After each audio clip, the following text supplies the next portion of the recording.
Hello everyone. தனுஷ்க்கு பயத்தை காட்ட வெளிவந்த வீடியோ. புது அவதாரத்தில் மிரட்டும் நயன்தாரா. டைட்டில் டீசர் எப்படி இருக்கு? லேடி சூப்பர் ஸ்டார் என கெத்தாக வலம் வரும் நயன்தாரா அவருடைய 40வது பிறந்த நாளை கொண்டாடுகிறார். அதை முன்னிட்டு பிரபலங்களும் ரசிகர்களும் அவர்களுக்கு தங்கள் வாழ்த்துக்களை தெரிவித்து வந்தனர். அதேபோல் 2 வருட காலமாக தாமதமான அவருடைய திருமண வீடியோ ஆவணப்படமாக வெளியாகி வருகிறது. அது மட்டுமின்றி அவருடைய புது பட டைட்டில் டீசர் படு மிரட்டலாக வெளியாகியுள்ளது. தொடர்ந்து கதையின் நாயகியாக நடித்து வரும் நயன்தாரா தற்போது பல படங்களை கைவசம் வைத்திருக்கிறார். அதில் செந்தில் நல்லசாமி இயக்கத்தில் இவர் நடிக்கும் ராக்காய் படத்தின் டைட்டில் டீசர் வெளியாகி இருக்கிறது. இந்த டீசரில் அவருடைய வீட்டை சுற்றி பல பேர் கையில் தீப்பந்தத்துடன் அவரை தாக்குவதற்காக நிற்கின்றனர். யாருமில்லாத தனி இடத்தில் வசிக்கும் அவர் எதிரிகளை பந்தாட கையில் அவருடைய தைரியமாக நிற்கிறார். யாருமில்லாத தனி இடத்தில் வசிக்கும் அவர் எதிரிகளை பந்தாட கையில் அருவாளுடன் தைரியமாக நிற்கிறார். அதை அடுத்து கண்ணிமைக்கும் நேரத்தில் அத்தனை பேரையும் வெட்டி சாய்க்கும் அவர் ரத்தம் தெறிக்கும் முகத்துடன்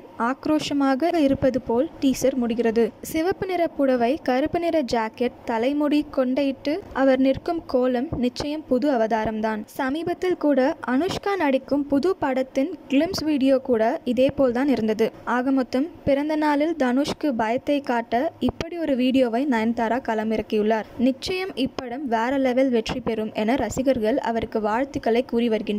இந்த டீசர் பார்த்துட்டு எல்லாரும் எப்படி இருக்குன்றத கமெண்ட்ல சொல்லுங்க. இதே மாதிரி லேட்டஸ்ட் சினிமா நியூஸ் அப்டேட்க்கு இந்த சேனலை சப்ஸ்கிரைப் பண்ணிக்கோங்க.